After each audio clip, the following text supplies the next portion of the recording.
Estamos ao vivo? Estamos ao vivo? Estamos ao vivo, Pedro Zambardini. Boa tarde, amigos. Boa tarde, senador Requião. Prazer tê-lo aqui conosco mais uma vez. O importante, minha gente, é que nós estamos vivos, apesar do coronavírus. Isso mesmo. Pessoal, sejam bem-vindos aí ao DCM ao meio-dia, seu giro de notícias no horário do almoço. Hoje é dia 6 de maio de 2020. Vou ler alguns comentários de vocês. Minha voz tá legal, né, Kiko? Assim. Estou com a conexão de backup aqui, se a Claro nos trollar novamente. Ricardo da Silva, bem, Satil? Deus te abençoe, meu filho. Ricardo da Silva também disse aqui, Moro é cúmplice, se acusar se entrega, hashtag Bozo e Moro na mesma cela. Jaqueline Ferreira, Pedro Zanzan, tô esperando, tô aqui, Jaqueline. Cristiano, nosso membro, boa tarde, galera do DCM. Joelma Murlick, bom dia, Pedro e Kiko. Galera já chega metendo o dedo no like, tem que fazer isso mesmo. Quanto mais likes a gente consegue alcançar mais visualizações, a gente pede para vocês. Daqui a pouco eu vou dar os avisos de sempre. O Jô Gonçalves, boa tarde. Tô vendo aqui outros comentários. Lea Oxberg, buenas DCMers, from Curitiba. Kátia Primavera, bom dia, queridos, sempre com vocês. Edilson Andretoni, Reino Unido constata que o Brasil está com pandemia descontrolada. Vanessa Rodrigues, boa tarde, comunidade DCM. Benção, Kiko. Deus te abençoe, meu filho. Minha filha. Perdão. Jorge Ribeiro, nosso querido membro aqui. Kiko, boa tarde para você. Soube que você não fez o essencial ontem à noite. Por que a Marília mandou você lavar os pratos? É verdade isso ou é fake news? Ela mandou eu lavar os pratos mesmo. É isso aí. Eu sou abusado, eu sou um prisioneiro da cozinha. Eu vou ligar para um 80, não vai ficar assim, não. Maria Regiane Firmina de Souza, também não vive trechos do canal do Henry Bugalho, ele fez um vídeo falando sobre isso. Já começou, Jussara. Oswaldo Monte, um grande abraço no Requião, esse grande brasileiro daqui de Natal. Estou mandando abraço para você lá de Natal, Requião. Um abraço para você. E vi que você citou uma amiga que eu não vejo há muito tempo, que é a Leia Oxenberg. Um abração, Leia. Que bom te encontrar aqui no DCM. A Leia, acho que é membro do DCM, que está sempre acompanhando a gente aqui. Muito obrigado. Marilena Queiroz, oba, o Requião, Cláudio Márcio, triste pela perda do Ciro Pessoa. Estão lembrando aqui, viu, Kiko? Tá, Maria Soares, boa tarde. Vou falar um pouquinho sobre isso depois do Ciro. Desculpa te interromper. Vamos lá. Maria Soares mandou aqui, boa tarde, senador Roberto Requião. Maura Nívia, boa tarde, Maria Soares, estão conversando aqui. Geraldo Oliveira, São José dos Campos, presente. Evandro Arigoni está com a gente também. Jesse Paulo dos Santos, boa tarde, de Jaboatão, está nos acompanhando aqui. Maria Antônia, Kiko, fala dos 300 da Sarah Winter e o acampamento paralimitar. A gente pode voltar a falar sobre isso, mas a gente falou muito na live de ontem, Maria. A gente recomenda muito que você assista a do meio-dia de ontem. Rose Cacau, senador Requião, seja bem-vindo e saiba que o senhor está fazendo muita falta no parlamento e fora Bolsonaro. Isel Pinheiro, com o hashtag Lula Livre, Lula Inocente. Paulo Rogério, Pedro Serrano deu um baile de conhecimento jurídico, parabéns, DCM, foi ontem à noite. O Biratã Carlos Gomes, bom dia, DCMers, briga de cobra que dá medo. Nilson Rodrigues, boa tarde, DCM, Manaus, Amazonas. Gente, deixa eu dar aqueles avisos de sempre e um aviso também especial para vocês. A gente pede que vocês nos ajudem com uma meta de 5 membros por live. Membro é como se fosse um assinante de TV a cabo, só que para o seu canal favorito aqui no YouTube, você assina com valor uma vez por mês e ganha benefícios. Membros na categoria básica têm acesso aos emojis customizados que vão aumentando conforme a gente tem mais membros aqui no YouTube. Membros na categoria bronze têm acesso a uma live exclusiva semanal que a gente faz às quintas-feiras. Membros na categoria prata têm acesso ao concurso cultural sem a necessidade de mandar o superchat através da aba comunidade. E os membros na categoria ouro podem participar de uma live presencial. Fora esse, a gente tem os membros na categoria diamante que acompanham o WhatsApp dos jornalistas, e eu quero também dar um aviso especial que a Marília me informou de manhã. Os assinantes do YouTube Premium podem se tornar membros de bronze de graça, e aí vocês, se já usam esse serviço, que parece que é para assistir os vídeos do YouTube sem os anúncios, vocês já podem se tornar membros do DCM. A gente pede aí para os membros do YouTube Premium se juntarem. Temos os superchats ativados, Tem o crowdfunding para ajudar a família do falecido jornalista Renan Antunes na descrição desse vídeo. A gente tem também uma conta bancária para vocês fazerem um depósito direto, sem o intermédio do YouTube. Fora isso, a gente pede para vocês, se não puderem ajudar financeiramente, curtam o vídeo, compartilhem no WhatsApp, no Twitter, no Facebook, nas suas redes sociais e também assinem o canal ativando as notificações. Kiko, vamos falar de Lima Duarte hoje? Vou falar de Lima Duarte, do chamado do Lima Duarte ali contra a omissão, num vídeo realmente espetacular que ele fez, dedicado ao Flávio Miliati, que se matou deixando um bilhete de suicida extremamente dolorido, extremamente contundente. Flávio Miliati morreu de Brasil, morreu de fascismo, né? E eu queria já começar mostrando esse vídeo do Lima. Acho que toda a nossa audiência já viu, mas vale a pena ver de novo, como diz aquele programa da Globo. Olha aqui, estou dando um play neste momento. Mas garanto que ainda também. Por isso, por ter vivido esse momento, por ter pertencido à arena, eu digo, eu te entendo, Miliati. Agora, quando sentimos o hálito putrefado de 64, o vazio terrível de 78, agora, 56 anos depois, eu tenho 90, você com 85, quando eles promovem agora a devastação dos velhos. Não podemos mais. Eu não tive a coragem que você teve. Mas espera aí, meu amigo, eu vou logo. Eu vou me encontrar com o Boal, com o Flávio Império, com você, e vamos nos encontrar e contar aquelas piadas horrorosas que você contava e o Chico de Assis apontava. Nos encontramos logo. Olha, e para terminar, para os que ficam, eu quero lembrar uma das falas de Pedro Ráqueras em Os Fuzis da Mãe Carrara. Os que lavam as mãos o fazem numa bacia de sangue.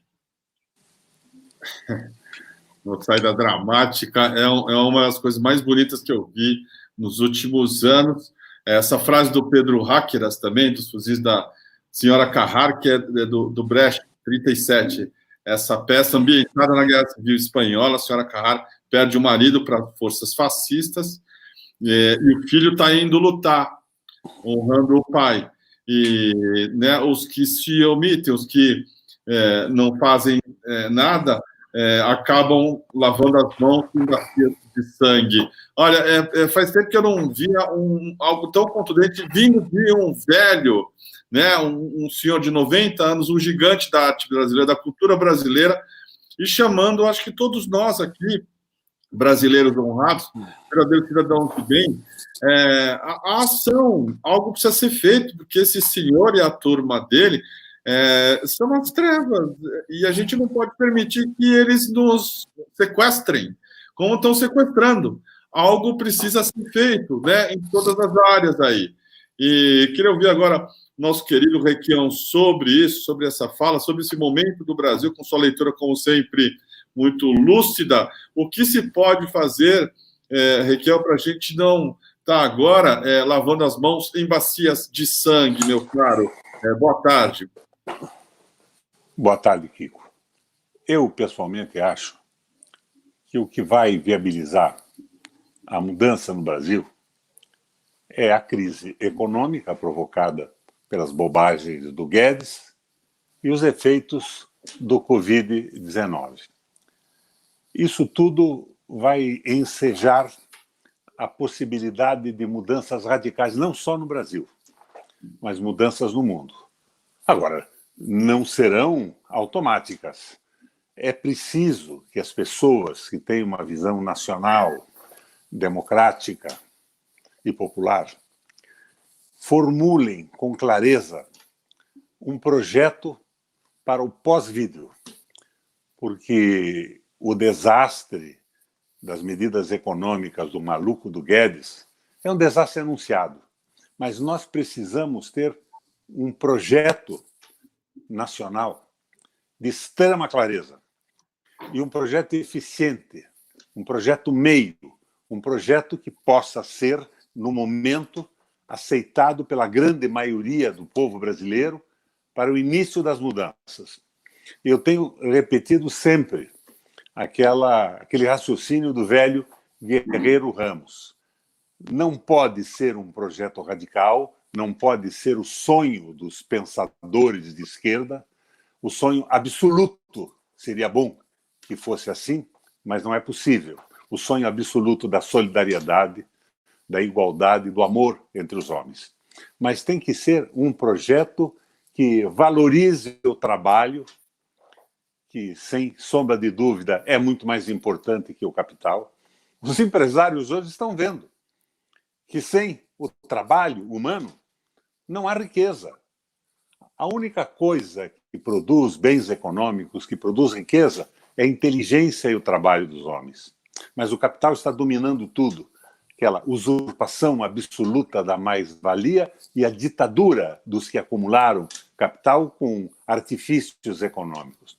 Nós temos que forjar um projeto de desenvolvimento que se suporte no que aconteceu nos anos 30 na Alemanha, com Horace Greeley e Arthur Schacht, no que aconteceu nos anos 30 nos Estados Unidos, com Franklin Delano Roosevelt, as ideias do Ford e o trabalho do Keynes, que além de ter colocado ideias na retomada do desenvolvimento norte-americano, reduziu tudo isso a textos inteligíveis que a gente pode ler com facilidade hoje. Investimentos pesados do Estado, o Estado tem que ser recuperado. E eu insisto naquela história. Eles nos diziam que o Estado devia se dedicar só à saúde, educação e segurança. Tomaram o poder nessa usurpação com o Bolsonaro e alguns militares aposentados e querem privatizar a saúde, privatizar a educação e privatizar a segurança. Não é por aí. É preciso que a gente entenda a importância do Estado, eliminando desigualdades absolutas e dando oportunidade ao desenvolvimento. Então, o que eu acredito que a tarefa nossa agora é fazer o que estamos fazendo aqui nesse momento. Debater essa questão e apresentar um projeto. Mas eu vejo o quê? Eu vejo quadros políticos importantes, inteligentes, preparados, mas pensando neles mesmos ao invés de pensar num projeto.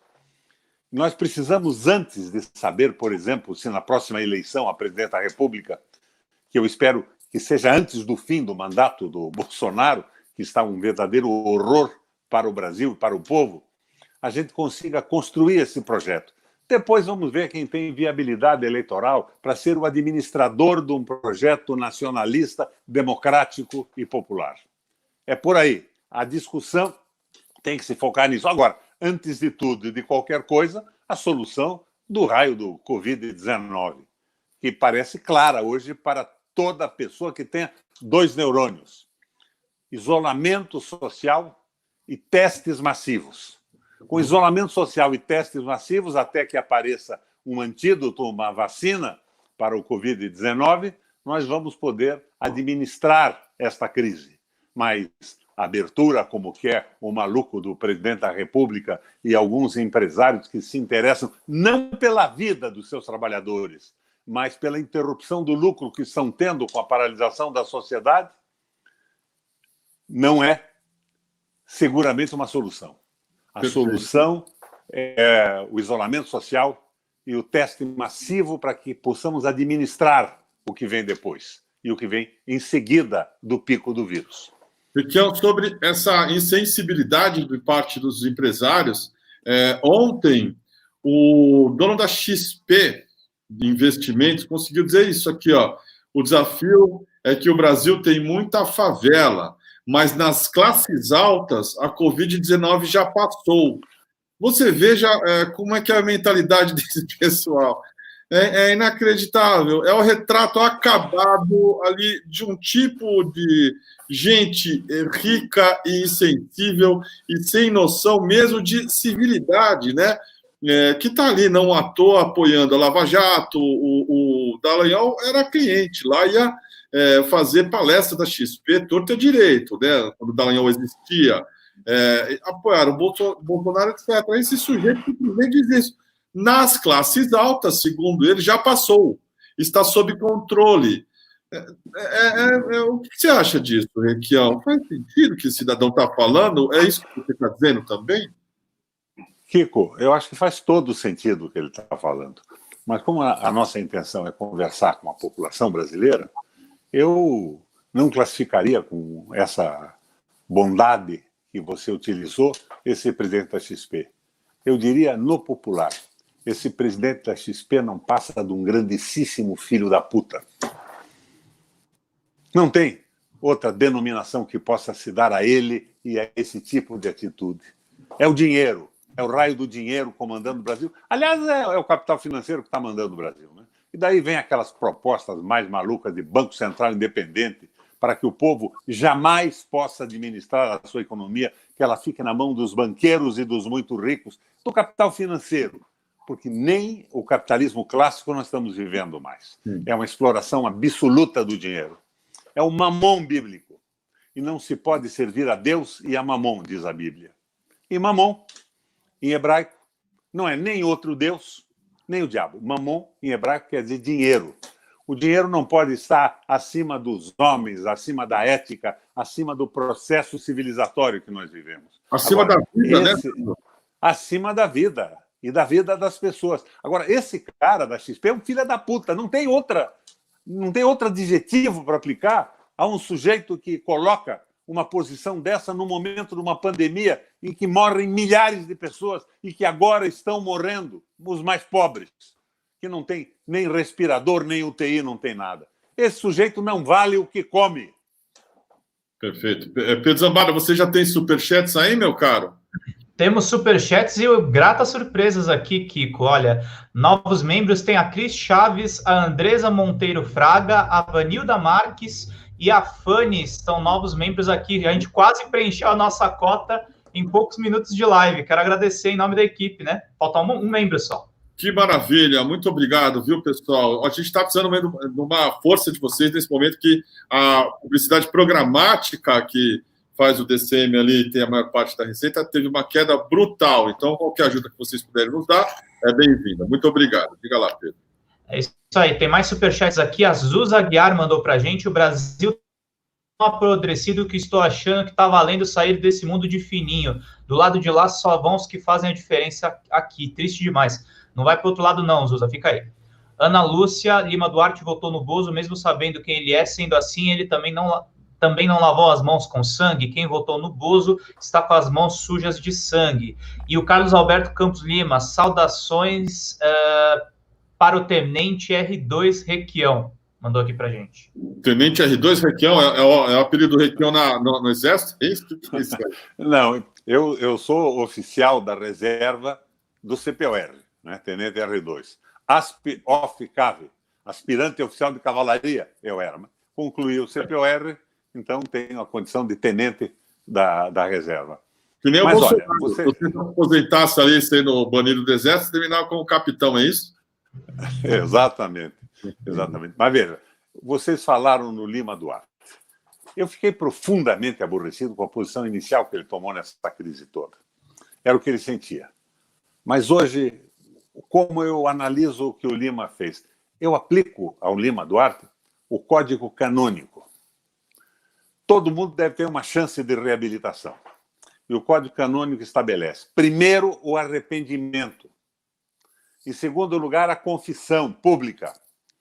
Em terceiro lugar, a penitência. E só depois o perdão. Nós não podemos excluir do voto equivocado, da posição equivocada, toda a população brasileira. Porque nós sabemos que o Sérgio Moro manipulou o direito para pôr na cadeia e fora do processo eleitoral os que defendiam a soberania, a democracia e a prevalência dos interesses populares no governo. Ele fez isso. Ele ia aos Estados Unidos uma vez por semana. Não sei como tinha tempo, com tanto processo, para passear tanto nos Estados Unidos. Ele foi aos Estados Unidos e levou, logo na primeira viagem, se não me engano, o tenente Bolsonaro, capitãozinho, né? Capitão por causa da reforma, né? Ele foi obrigado a pedir reforma e nas Forças Armadas e nas polícias militares, o sujeito que se reforma sobe um posto. É uma benesse que polícias militares e exército utilizam há muito tempo. Mas ele levou o Bolsonaro na sede da CIA, o que faz a gente poder tranquilamente presumir que ele estava sendo controlado pelos interesses norte-americanos nessa agência, que é uma agência de ação dos interesses econômicos norte-americanos fora do país, e responsável por derrubadas de governo, assassinatos, crimes e guerras. Porque os Estados Unidos, nos últimos anos, investiu 300 trilhões de dólares nas Forças Armadas, na derrubada de governo, na invasão de países, nessa loucura toda. Por quê? Segundo o Jimmy Carter, exclusivamente para dominar o petróleo e as fontes de energia. Então, a gente chega até à conclusão que se o Lula tivesse cedido de uma vez por todas o pré-sal para os Estados Unidos, não se teria mexido no governo aqui. Mas é a constante e o Moro foi um instrumento disso tudo. Então, onde é que nós vamos chegar com esse raciocínio? Nós vamos chegar à posição de que é impossível continuarmos com o Bolsonaro no governo. Mas o foco principal, o objetivo que nós temos que ter em vista é o capital financeiro e mamon, né? O dinheiro, o lucro, se sobrepondo à vida das pessoas, aos direitos dos trabalhadores e tudo mais nesse sentido. Fora Bolsonaro é uma palavra de ordem importantíssima hoje. Mas não podemos esperar muito do Congresso Nacional. O Congresso foi eleito naquela onda de que todo político era corrupto, que todo mundo que falava em igualdade, fraternidade e amor era comunista, embora esses princípios sejam os princípios do cristianismo e de todas as grandes religiões importantes no mundo. Então, nós temos que entender que o Congresso hoje é um Congresso muito ruim.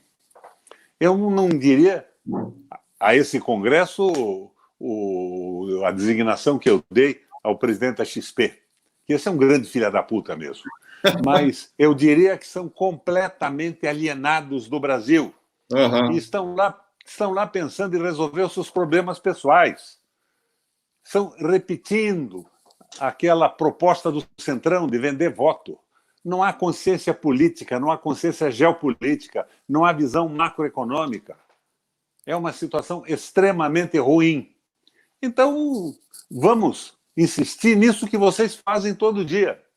Debate, esclarecimento, e vamos cobrar de nós todos a formulação de um projeto possível, eficiente, um projeto meio para que o Brasil saia da crise.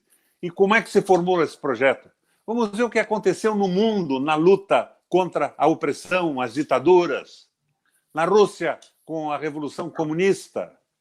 Na Alemanha, com o Yalmar Shast saindo da recessão dos anos 30. Nos próprios Estados Unidos, com o Delano Roosevelt e as ideias do Keynes apoiadas no Shast.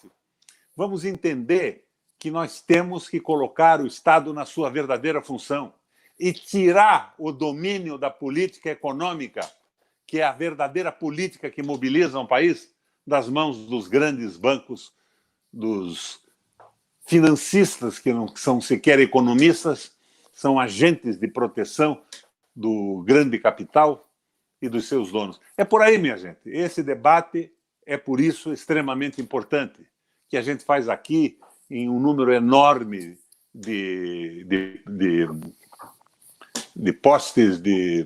Como é que chama esse negócio aí? Acesso. De acessos pela internet. Eu acho que é por aí que nós temos que começar com... Agora, o que é que eu vejo?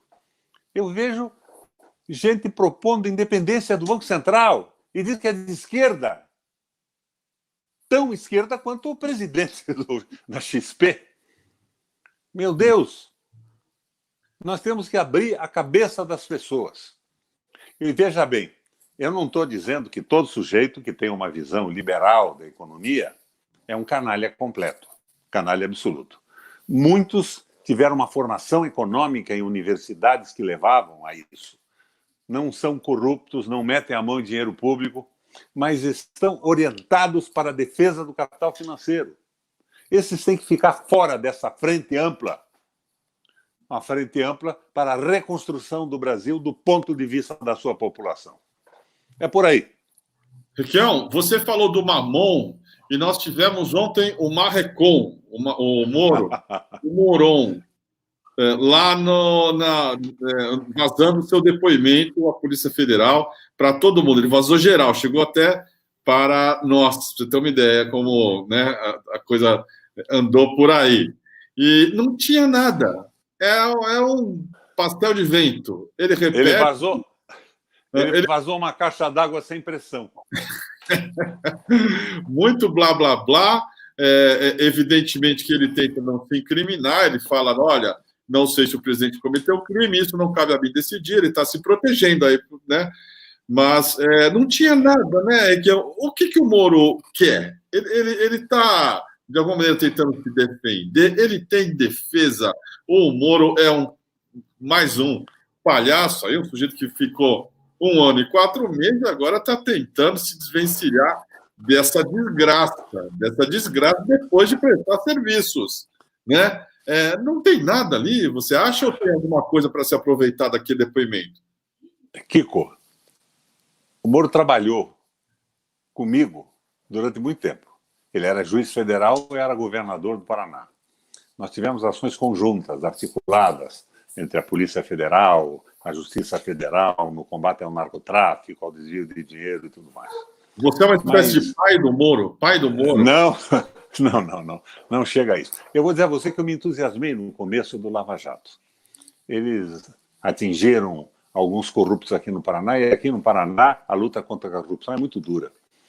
Eu fui duríssimo contra a corrupção, sem nunca perder o foco ideológico do combate ao grande capital e da proteção dos trabalhadores, da valorização do trabalho dentro do capital. Mas eu não tive apoio do judiciário. Eu briguei contra o pedágio, contratos absolutamente desonestos, e o Ministério Público Federal apoiava as empresas de pedágio. 40 e poucas ações eu entrei contra o pedágio como governador.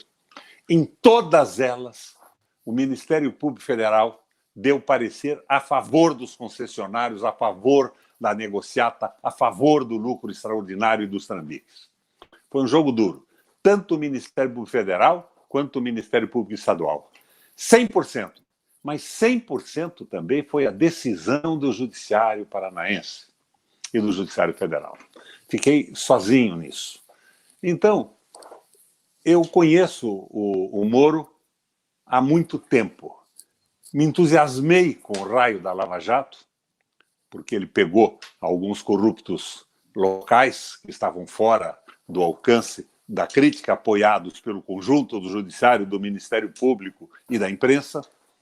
Mas quando eu vi o Moro indo para os Estados Unidos, visitando a CIA, eliminando o pessoal da direita, do PSDB, de qualquer consideração judicial, praticamente absolvendo todos, jogando tudo para a prescrição, eu percebi que o Moro é um vaidoso de poucas letras jurídicas, não tem muitas letras, que estava entusiasmado com o palco oferecido pela mídia para quem perseguia o nacionalismo e a democracia, e entusiasmado com o apoio norte-americano. Eu vi o Moro dizendo que ele divergiu do Bolsonaro porque a Polícia Federal tem que ser independente. Você já entendeu isso, Kiko? Uhum. Já compreendeu? Compreendeu isso, Pedro? A Polícia Federal do Brasil, que se submete e é assalariada, conforme denúncias bem conhecidas no Brasil, pela polícia americana, pelos Estados Unidos, pela CIA, pelo FBI. Então, é independente do quê? Independente dos interesses do povo.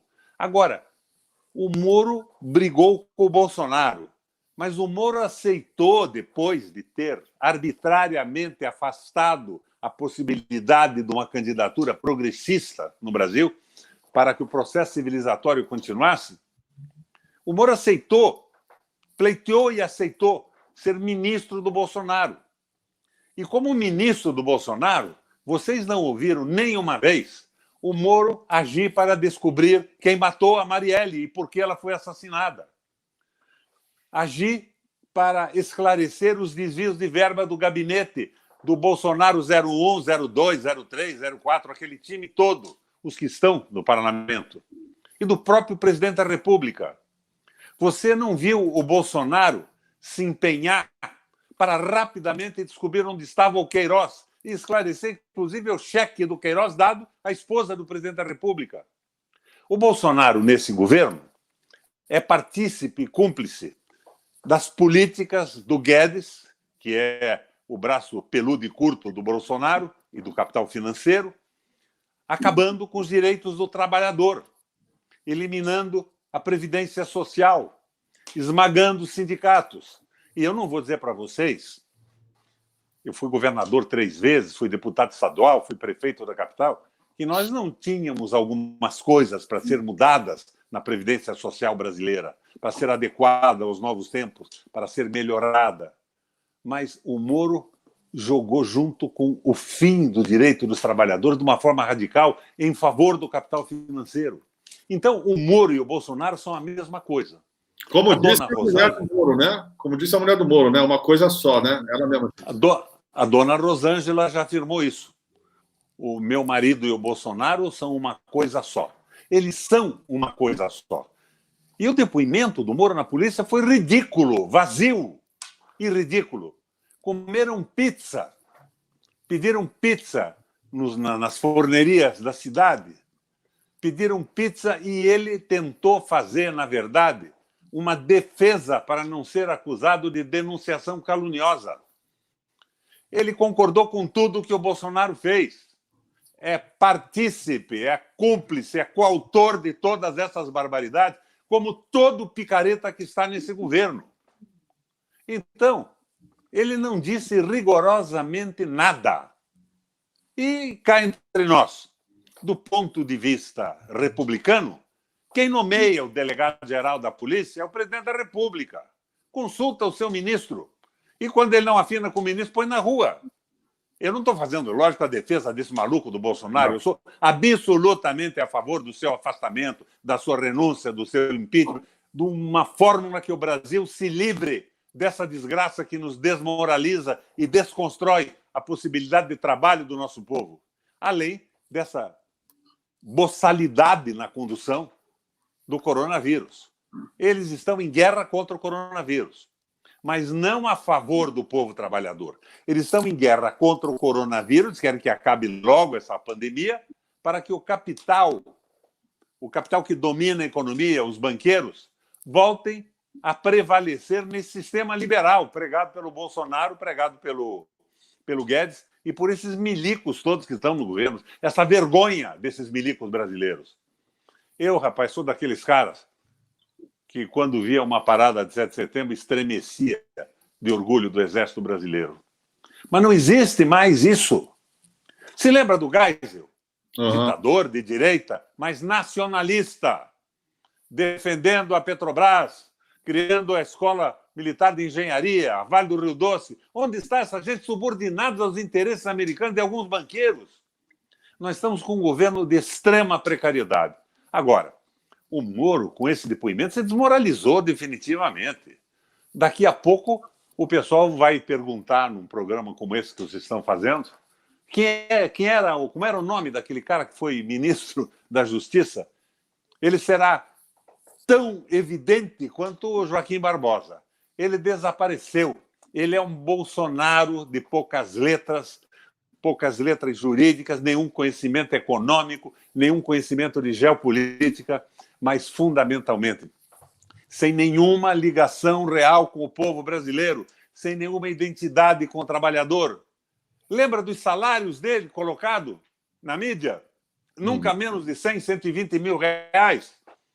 E o salário do juiz, descontado de imposto de renda, devia ser aí 20 e poucos mil, mas eles conseguiam essa mágica, defendendo prerrogativas corporativas e tentando a autopromoção a qualquer custo. A mim parece que o Moro tem um ego monstruoso e a única coisa que o preocupa é o seu ego e a possibilidade de aparecer na mídia como salvador da pátria, o capturador de bandidos. mas, na verdade, ele é o carrasco dos direitos do povo brasileiro, junto com o Bolsonaro e todos os membros desse governo. Muito bem, Requião. Pedro, você tem superchats aí? Tem superchat sim, Kiko, e participações aqui dos nossos queridos leitores. Vou pegar aqui, o Ronaldo Alain mandou pra gente, só não lavei as mãos e é por isso que eu me sinto cada vez mais limpo. Vitor Martins, ele mandou aqui alguns versos. Margarida Furtado mandou uma contribuição. Mimarli Esperança, Requião ilumina a nossa compreensão. Cláudia Cardoso, a fala do Lima Duarte tocou fundo na minha alma. Não vivi como ele o auge dos anos de chumbo, mas vivi a luta das diretas já, a luta pela democracia. O Brasil não merece, posto isso, vamos à luta. Camila Nador, bom português, Requião, deu risadas aqui do pessoal que está nos acompanhando. Estou vendo aqui, temos membros novos também no canal, viu, Kiko?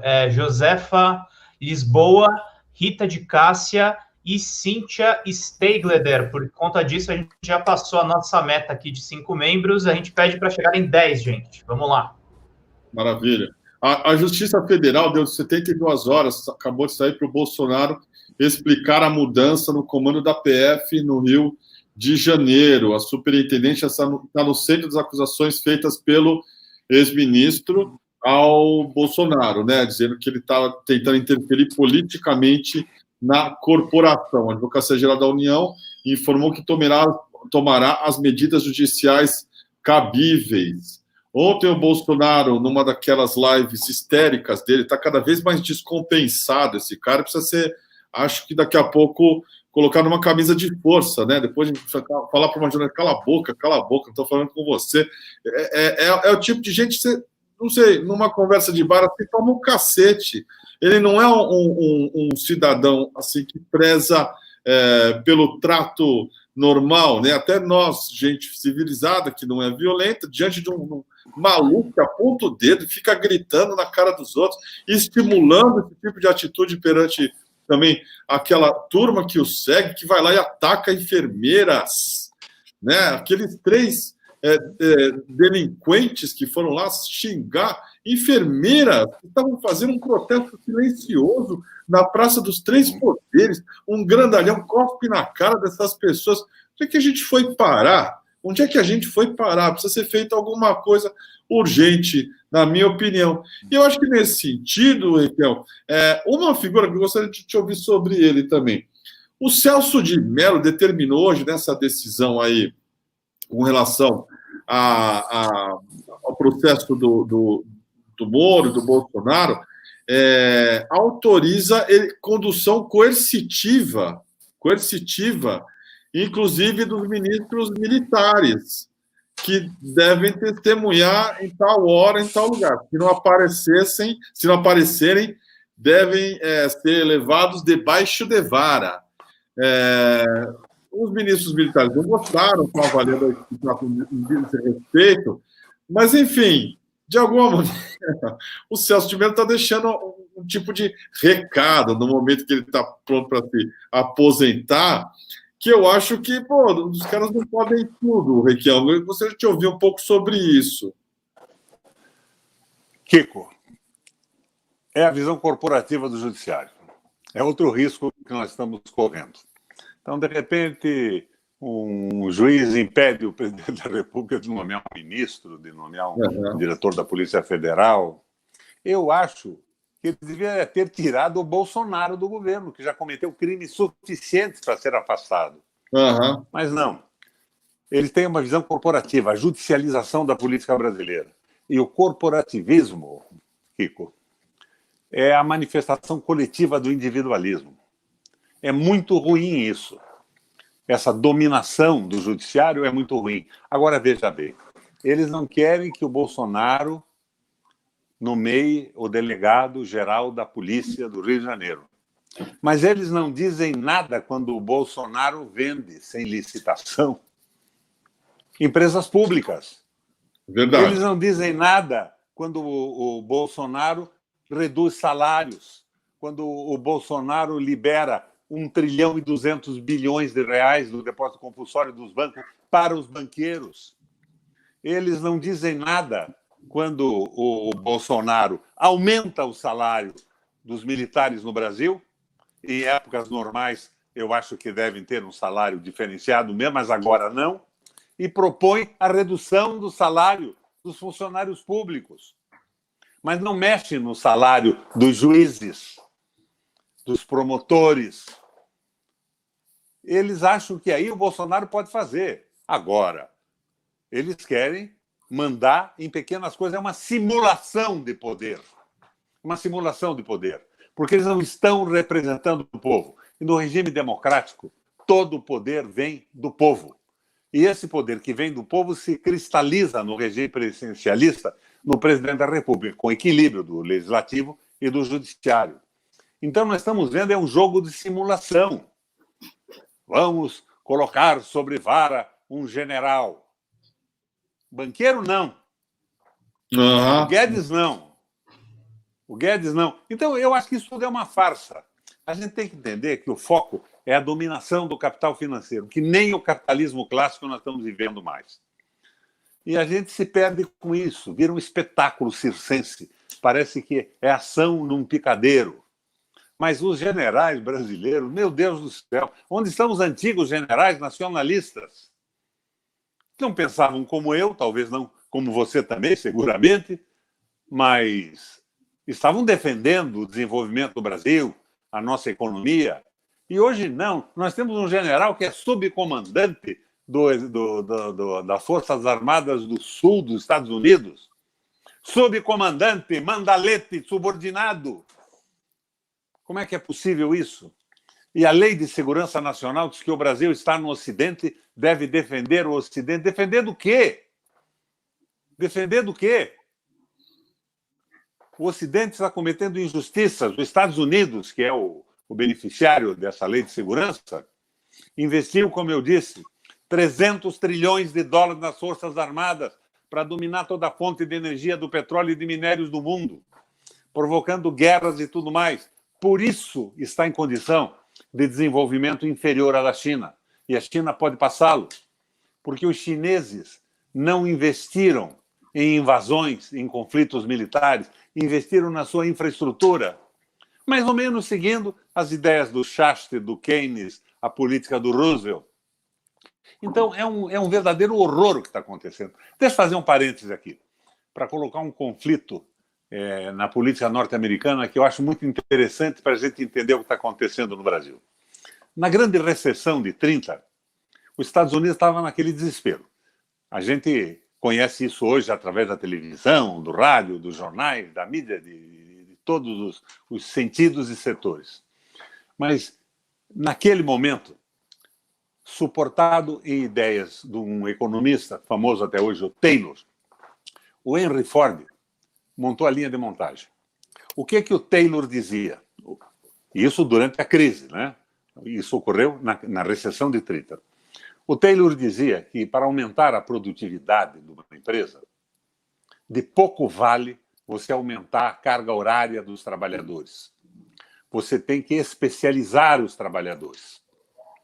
E o Ford montou a linha de montagem e começou a fazer o Fordinho com grande qualidade. Um grupo fundia o motor, outro montava o motor, outro montava o sistema de transmissão, de troca, outro de lataria. E com velocidade e trabalhadores especializados, ele conseguiu um carro barato do ponto de vista de custo de produção e inundou os Estados Unidos e logo depois o mundo inteiro.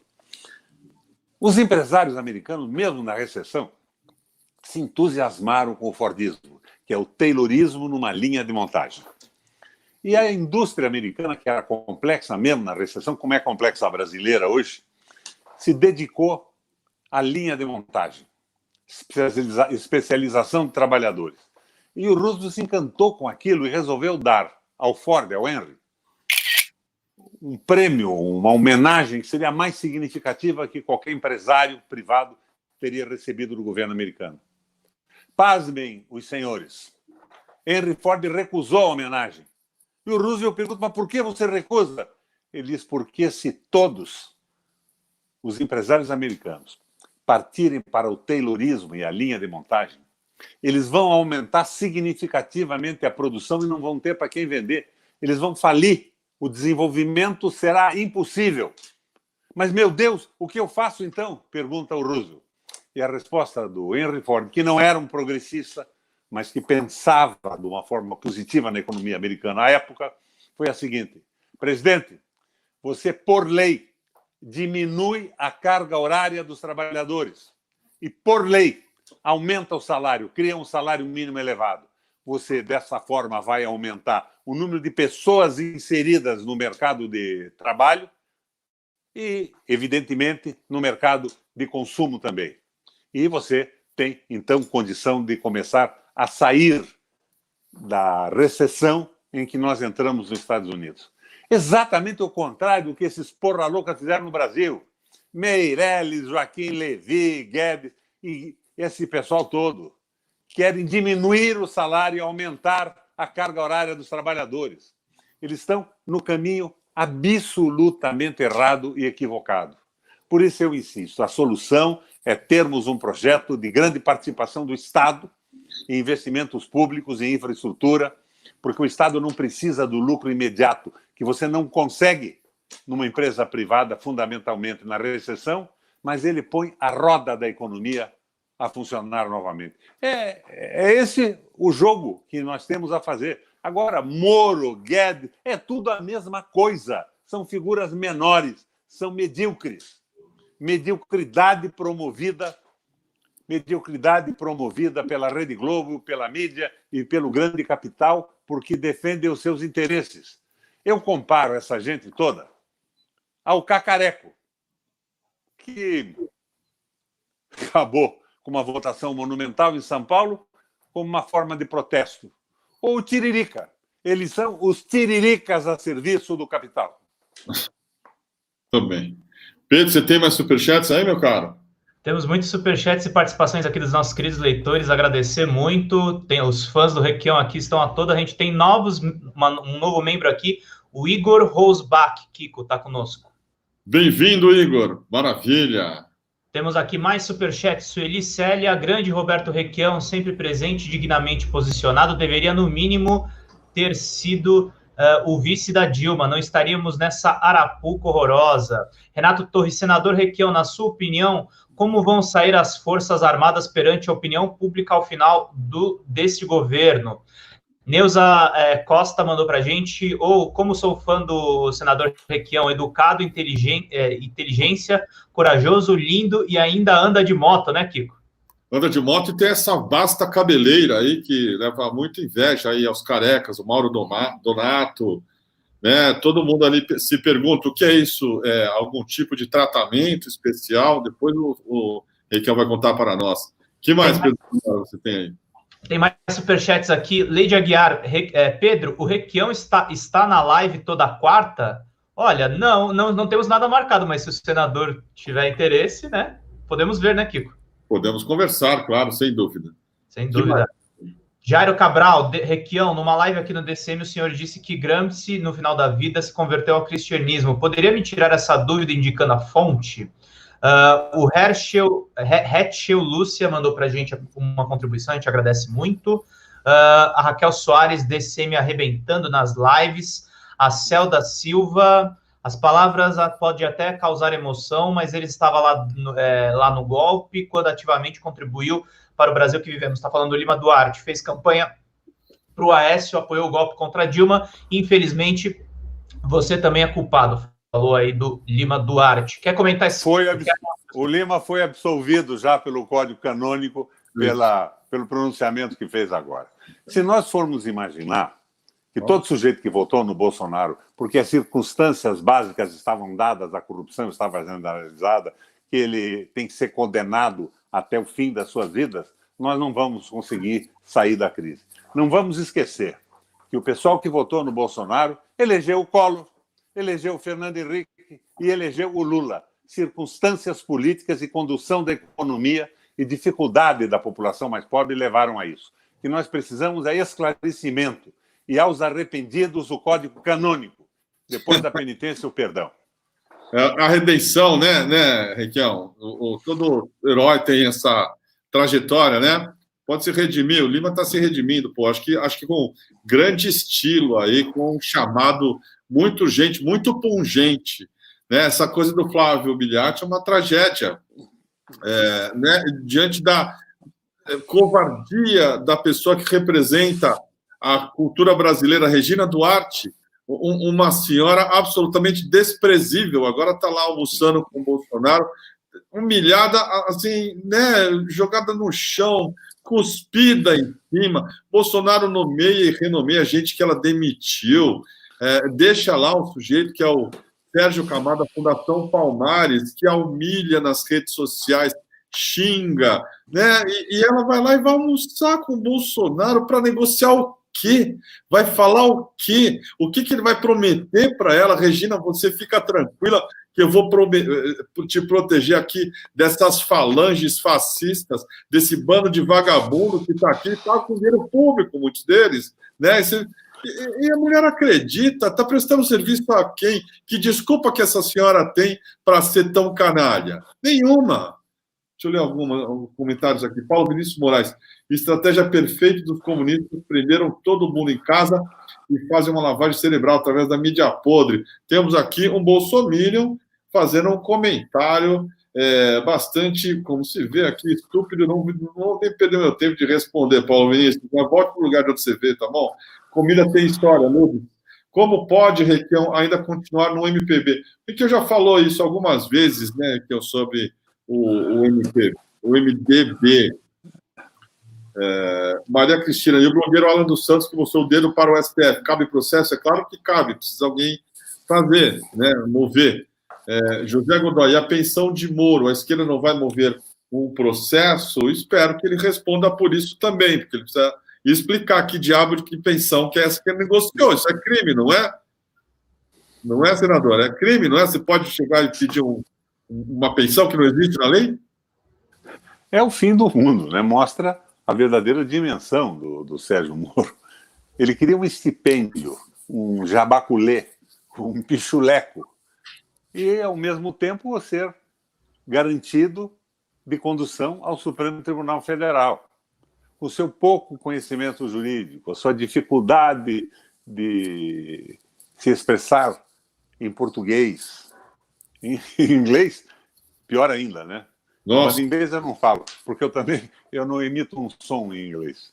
Eu ainda falo um português sofrível. Mas é isso, o Moro é uma figura pequena que foi promovida pela mídia. Ele é o tiririca da direita. Ele atropelou as regras de direito como se estivesse numa guerra contra os comunistas, a esquerda, que é o que esses doidos estão fazendo, a guerra contra o pensamento do comunismo italiano, não é? Não tem cabimento isso tudo, é uma figura menor, Agora, vai ser candidato a presidente da República. O que além dessa posição de xerife de cidade do interior do velho oeste americano, ele demonstra para administrar o Brasil? Qual é a política de saúde? É a do Bolsonaro, de matar pobre, de matar trabalhador. Qual é a política social? É a política de acabar com a aposentadoria, de acabar com os direitos do trabalho, de liquidar isso tudo. Conquistas seculares do Ocidente. Conquistas absolutas do processo civilizatório, aperfeiçoadas pelo Getúlio Vargas, a inclusão dos trabalhadores no período do Lula no governo. Eu tenho tranquilidade para dizer isso tudo, porque eu fiz dura oposição à política da Dilma e do Lula no que se referia à condução da economia. Porque lá e aqui era mais ou menos a mesma coisa. Só que o Guedes é um Meirelles com mais pressa.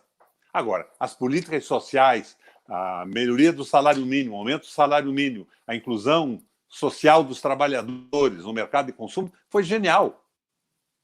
Teve coisas extraordinariamente positivas. E o Lula não é bandido, como o Moro quis transformá-lo. O Moro nunca se transformou, nunca se preocupou com corrupção. Está aí o Flávio, o Carluxo, o Dudu, os filhos do Bolsonaro, o próprio Bolsonaro, o Queiroz, os assassinos da nossa Marielle. Minha gente, não tem nada a ver. É um personagem menor, ousado, não é? ousado e descomprometido com o direito e com a ética, avançando, financiado e impulsionado pela mídia a serviço do grande capital e dos interesses geopolíticos dos Estados Unidos. Não passa disso. Mas, agora, está aí, incensado. Se demitiu do governo do Moro, do Bolsonaro. Vocês acreditam nisso? Ele foi defenestrado, ele levou pontapé na bunda. E não foi um só. Foi tratado como o tenente Bolsonaro tratava um soldado raso na sua época de serviço militar, sem nenhuma consideração. Nacionalista com a bandeira de Israel e a bandeira dos Estados Unidos. Olha, eu tenho um apreço especial pela experiência de Israel. Foi uma experiência que me entusiasmou muito no começo, na época da Golda Meir, da vida dos kibbutz, da simplicidade.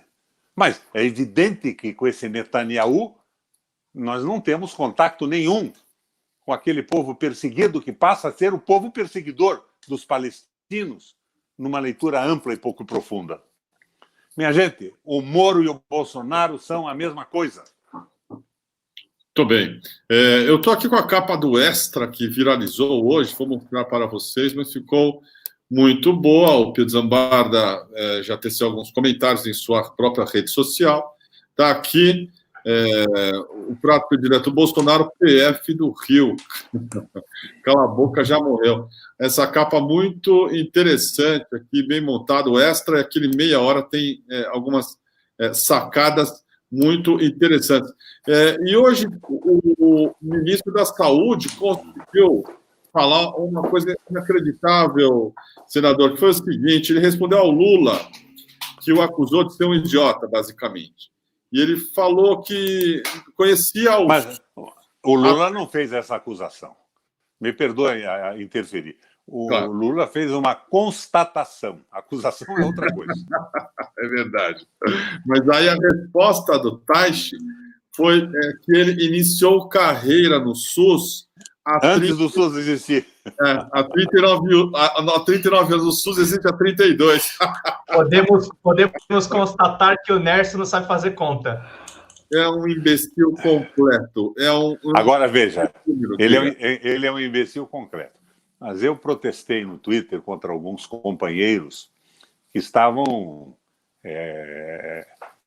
proclamando os erros e as bobagens do Nelson Teixe, dizendo que ele era um judeu. Aí não dá. Isto é pior do que o coronavírus. Não dá. O Campos de Carvalho... Pelo amor de Deus. O Campos de Carvalho, que escreveu Púcaro Búlgaro, um livro muito lido na minha época de universidade, tem lá uma frase que eu nunca esqueci. Só há uma verdade absoluta. Todo racista é um filho da puta. Transformar a boçalidade do Teixe em uma prática judaica para promover o antissemitismo é uma canalice absoluta. Ele, por acaso, é judeu, mas, concretamente, ele é um imbecil. Não há uma relação de uma coisa com outra. Perfeito. Eu fiquei indignado com esse tipo de acusação. É uma acusação tão ruim quanto o bolsonarismo militante. Nós vamos ter, aliás, um depoimento aqui do Attila Dreilish, que é um judeu carioca, morador de Israel, que vai nos contar amanhã ou depois, nós estamos combinando aqui, como é que os evangélicos sequestraram a bandeira de Israel e o sequestro dessa bandeira também pelo Bolsonaro.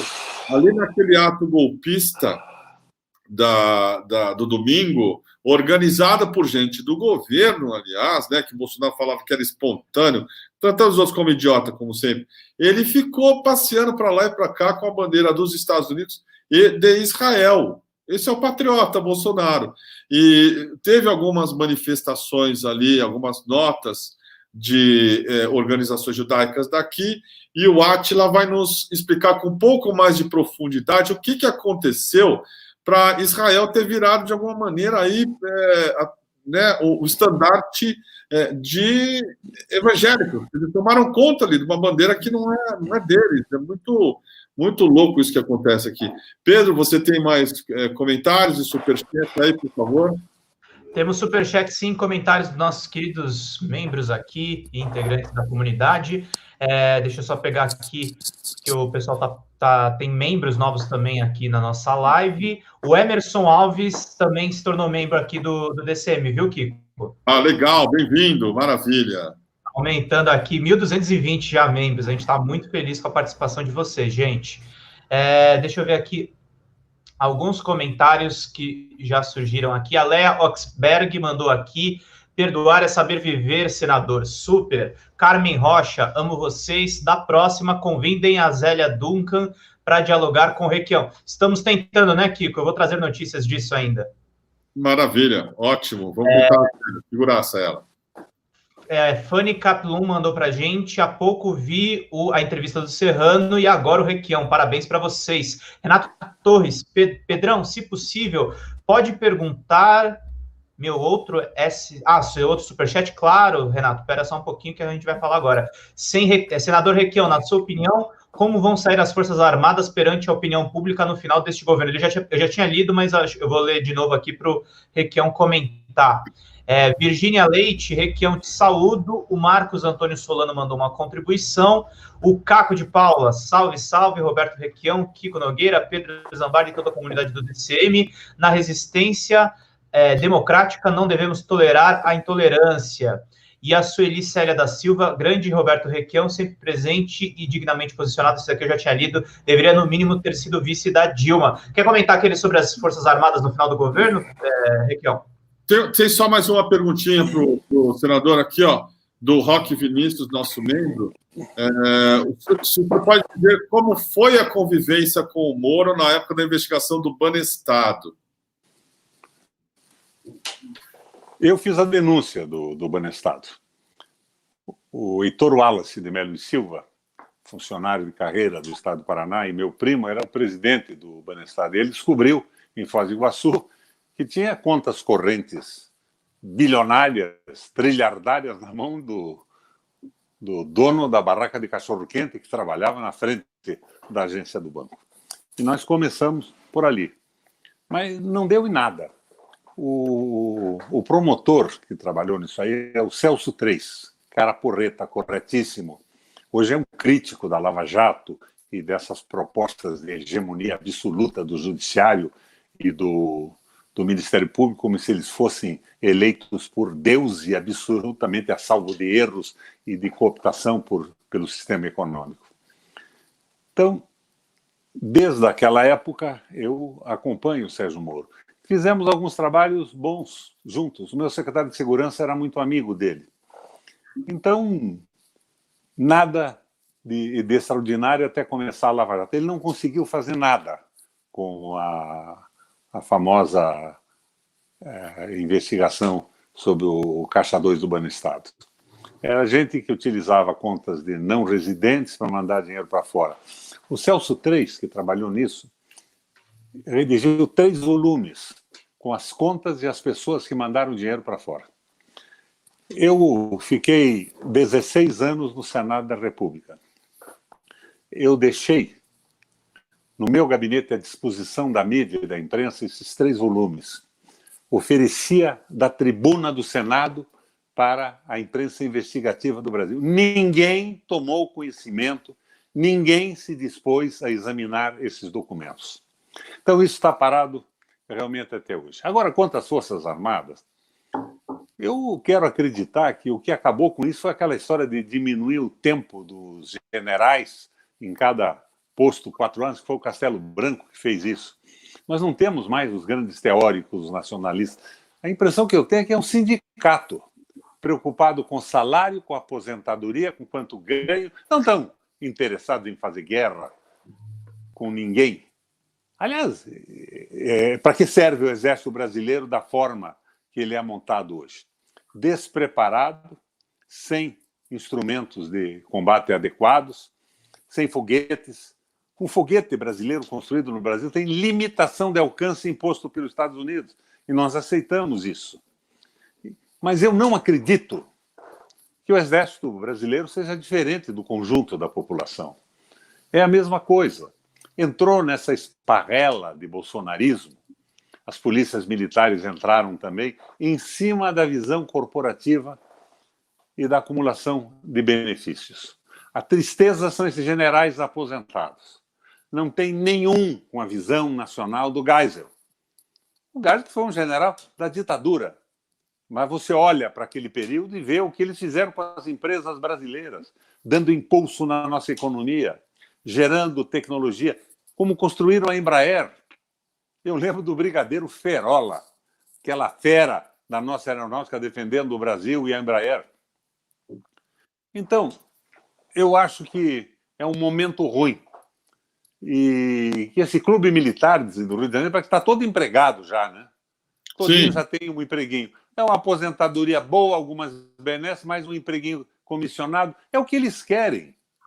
Perfeito. Mas a crise econômica que virá depois do fim do coronavírus vai fazer esse Brasil se mobilizar.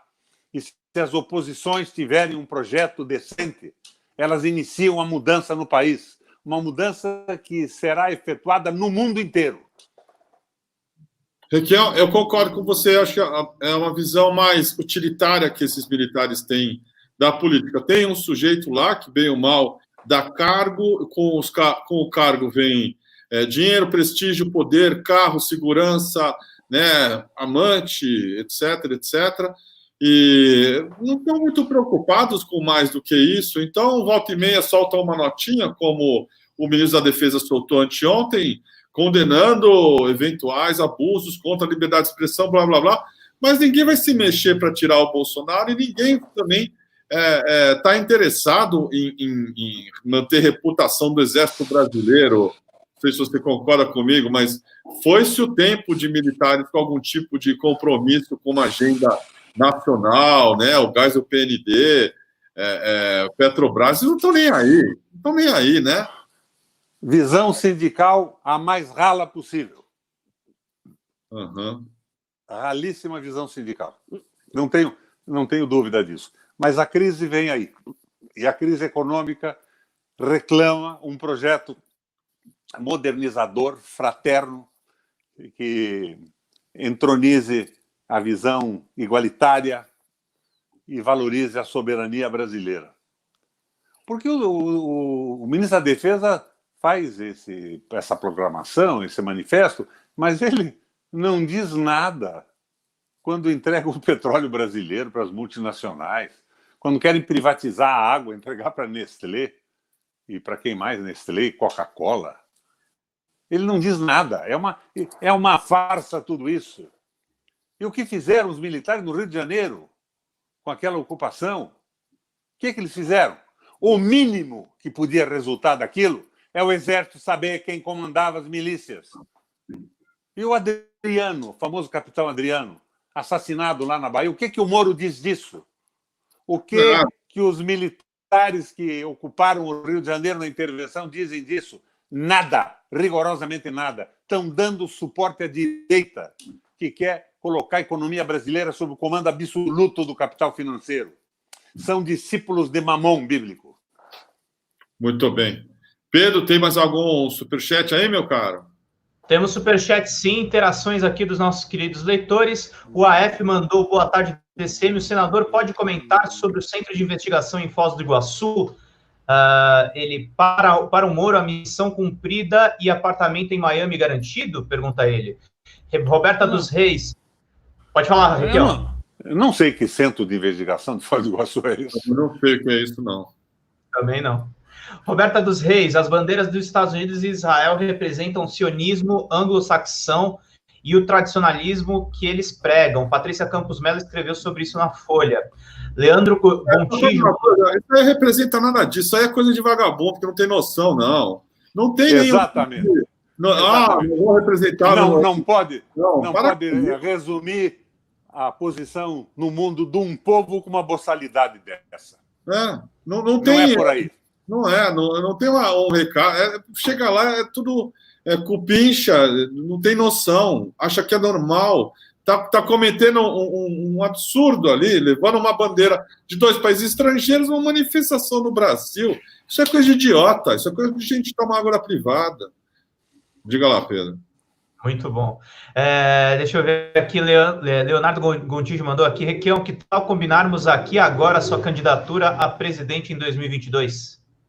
Eu prefiro que nós combinássemos aqui agora o esforço dos nacionalistas, progressistas e desenvolvimentistas do Brasil na formulação de um projeto para o fim do coronavírus e a superação dessa crise provocada pelo liberalismo do Guedes e dos interesses geopolíticos norte-americanos e dos grandes bancos e dos grandes banqueiros. Mais do que qualquer coisa, temos que ter um projeto nacional. Candidato pode ser quem, no momento, tiver pessoalmente maior viabilidade eleitoral, pela sua capacidade de comunicação, pelos seus dotes, pela facilidade com que memoriza e expõe os dados da economia. Mas o importante é uma unidade nacional para a formulação de um projeto Brasil para os brasileiros, não Brasil para os outros. Requião, por que o Maia não toca o impeachment? Por que o Maia? Porque o Maia é o Maia. O que você pode esperar do Maia? O Maia é um dos operadores da extrema-direita financeira do Brasil. Eu fico horrorizado quando vejo, por exemplo, que na comemoração do 1º de maio, forças sindicais, determinados sindicatos, levam os operadores da direita para comemorar o Dia da Luta dos Trabalhadores. Isso é o fim do mundo. Isso é falta de foco. A impressão que eu tenho é que se o coronel Ustra estivesse vivo, eles iriam convidá-lo também para a comemoração do 1º de maio. Levaram o Fernando Henrique, que foi o iniciador da destruição do projeto nacional. E eu não vou aqui dizer que errou em tudo. Não é bem assim. Não é? Eu acho que não existe o canalha absoluto. O canalha absoluto é uma figura de literatura. Embora agora essa briga de Moro com Bolsonaro e tudo me faça até duvidar dessa assertiva. O Nelson Rodrigues dizia que todo canalha é magro. Isso eu acho que está correto. Então, eu estou tentando me acanalhar nessa quarentena. Já perdi uns 5, 6 quilos. Diga lá, Pedro. O Keuli de Assis mandou um super sticker muito bacana aqui no superchat. Está aqui, foi uma contribuição para a gente. Entrou mais um superchat aqui. Da Isabel Cristina Denis, não vivo mais sem o DCM, sou fã do senador Requião. Olha que bacana. O pessoal está gostando da live, viu? O senador Requião precisa voltar mais, é uma das grandes cabeças aí da política, faz muita falta no Senado, que está se acanalhando, né, senador? Como o senhor fez ali, fala canalhas, lembrando o discurso... Tancredo Neves. Tancredo Neves. Grande cena ali, né? José Godoy, Requião mobiliza para abrir uma ação para investigar essa pensão do Moro. Um pequeno militante não faz. Fica aí uma sugestão. E, Requião, suas considerações? Minha gente, eu agradeço a vocês a oportunidade desse papo. Eu estou à disposição de vocês, evidentemente que, dependendo da minha disponibilidade pessoal, eu estou muito presente na internet, eu tentando conversar com as pessoas. Eu não tenho nenhuma preocupação mais de candidaturas. Não estou dizendo a você que eu não me candidatarei a nada, mas não é a preocupação. A preocupação é o país, a preocupação é a construção de um projeto nacional. E, neste caminho, nós temos que nos esforçar. Essa visão pessoal do fulano, do ciclano, do beltrano, não me preocupa o projeto. E quem vai executá-lo depois vai depender das possibilidades eleitorais. O Congresso Nacional não tem só canalha. São uns nécios, eles não sabem nada, não entendem nada. Eu lembro que no Senado, eu, quadro do PMDB, não saí do PMDB até hoje, nas reuniões de bancada, aqueles caciques diziam, mas Requião, não tem outra saída. Tem que ser esse neoliberalismo, o capitalismo pregado pelo Meirelles, porque não tem outra saída. Claro que tem saída, o mundo tem saída. A Alemanha saiu da recessão, os Estados Unidos saiu da recessão, o Japão saiu da recessão com investimentos públicos. O eixo de tudo são pesados investimentos do Estado. E não é o Estado leviatã, é o Estado sensível a essa visão cristã de amor, de igualdade, de solidariedade, que hoje parece que é coisa de comunista, né? Estão chamando o Papa Francisco de comunista. Sim, o Moro. Esse Papa maravilhoso que prega com toda clareza a sua crítica ao capital financeiro que está se colocando acima das pessoas e acima do trabalho. Minha gente, agradeço a oportunidade que vocês me dão. Vamos nos encontrar outras vezes. Eu tenho programado, se não me engano, por aquela fundação do Partido Socialista com o Coutinho, uma live que eu quero levar nesse sentido de montagem de programa, com a minha participação, a participação do Freixo e a participação do Lula, que vai ser dia 11, fazendo um comercial aqui no DCM. Ótimo. E meus parabéns, cumprimento a vocês e taca-lhe pau na cachorrada. Taca-lhe pau, é isso aí. Obrigado, senador, mais uma vez. Diga lá. Tem alguns superchats aqui, se o senador puder responder, Júlio Nunes mandou para a gente, Kiko, depois da live essencial com o advogado Serrano, cravo, por que dar dinheiro aos bancos em plena pandemia e não dar aos pobres? A esquerda calou-se. Leonardo Gontijo mandou aqui, gratidão, Requião, não esperava uma resposta diferente dessa que você deu, eles passarão. E tem um superchat do nosso querido Caco de Paula, Requião, onde estão agora os canalhas? Praticando as suas canalices diariamente, não é? E ele pergunta, por que dá para os bancos e não dá para o povo? Porque os bancos e o capital financeiro tomou conta do governo do Brasil. Agora tem gente propondo a independência do Banco Central, na esquerda. Olha, eu não penso assim, mas tem alguns sites aí, inclusive daquele menino lá na Suíça, o Rômulus, que dizem que nós temos uma esquerda consentida no Brasil. Uma esquerda consentida que vai falar no Jornal Nacional, que é ouvida pela Globo, e propõe o Banco Central independente. E tenta corrigir os problemas da economia brasileira, ferrando o trabalhador. Não existe produção de bem econômico e de riqueza sem que seja por intermédio da inteligência e do trabalho do homem. Para encerrar, eu uso aqui uma parte do discurso que eu fazia quando comecei na política, candidato a deputado estadual pelo Paraná. Uma árvore partida e tombada por um raio à beira de uma estrada é apenas um lenho abandonado. Até que o homem se debruce sobre ele e, com a sua inteligência e o seu trabalho, o transforme num bem econômico. Uma tábua de lavar roupa, uma mesa, uma cadeira. É só o trabalho e a inteligência do homem que produzem bens econômicos e riquezas. E a gente não consegue entender como é que o capital financeiro, que é a mais-valia acumulada e apropriada por algumas poucas pessoas no mundo, se sobreponham ao trabalho, ao homem, aos seus direitos e, fundamentalmente, seu direito à felicidade. É por aí. Nós temos que restabelecer a hegemonia da humanidade sobre o domínio do dinheiro, sobre o domínio do mamão bíblico. Um abraço, minha gente. Um abraço. Vida longa e próspera, gente. Bom almoço para quem não almoçou. Boa tarde para todo mundo. 2 superchats que entraram aqui. Carmen Rocha, da próxima comentem a série The Family, Democracia Ameaçada. Pati PE, grande Requião, agradeço pela bravura no tempo de impeachment. Sua frase, mor, canalhas, canalhas, canalhas. Abraço. É isso, Kiko? É isso aí. Vamos só, né? Vamos lá. Tem live das 5 e o Essencial de novo à noite, gente. Até mais. Tchau, tchau.